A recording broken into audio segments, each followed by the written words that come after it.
റസൂൽ സല്ലല്ലാഹു അലൈഹി വസല്ലമ തങ്ങളുടെ പ്രിയപ്പെട്ട പൊന്നുമോള് ആദ്യം പ്രസവിച്ചത് ഹസൻ റളിയല്ലാഹു അൻഹുവിനെയാണ്. മഹാനായ ഹസൻ റളിയല്ലാഹു അൻഹു ചരിത്രത്തിൽ എവിടെയും പറയപ്പെടുന്ന ഹുസൈൻ റളിയല്ലാഹു അൻഹുവിന്റെ ചരിത്രത്തിന്റെ മുന്നിൽ എന്റെ പ്രിയപ്പെട്ട ഹസൻ റളിയല്ലാഹു അൻഹുവിനെ മറക്കാൻ പാടില്ല. മാടന്നൂരുകാരാ, അല്ലാഹുവിന്റെ റസൂലിന്റെ പൊന്നുമോള് ആദ്യം പ്രസവിച്ച ഹസൻ റളിയല്ലാഹു അൻഹു മഹാനായ അലി ഇബ്നു അബീ ത്വാലിബ് റളിയല്ലാഹു അൻഹു പറയുകയാണ്, നെഞ്ചു മുതൽ മുകളിലോട്ട് ഹസൻ റളിയല്ലാഹു തആല അൻഹു മുത്തു നബി തന്നെയായിരുന്നു സഹാബാ.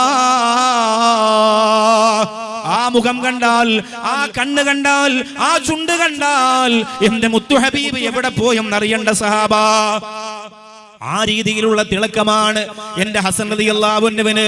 പക്ഷേ ഹുസൈൻ റളിയല്ലാഹു അൻഹു ആണെങ്കിലോ മുട്ടിന് താഴേക്ക് കാലിന്റെ ഭാഗം, വയറിന്റെ നെഞ്ചിന്റെ താഴ്ഭാഗം മുതൽ മുത്തു ഹബീബിന്റെ കാലായിരുന്നു, അല്ലാഹുവിന്റെ റസൂലിന്റെ വിരലുകളായിരുന്നു, ആ ഹബീബിന്റെ നടത്തത്തിന്റെ ശൈലിയായിരുന്നു എന്റെ ഹുസൈൻ റളിയല്ലാഹു തആല അൻഹുവിനെന്ന് മഹാനായ അലി റളിയല്ലാഹു അൻഹു പറയുമായിരുന്നു.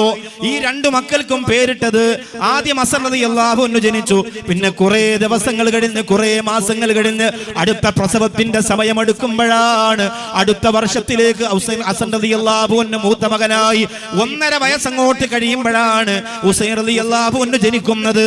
ഈ രണ്ടു മക്കൾക്കും പേരിട്ടത് അല്ലാഹുവിന്റെ റസൂൽ നബി മുഹമ്മദ് മുസ്തഫ സല്ലല്ലാഹു അലൈഹി വസല്ലം തങ്ങൾ.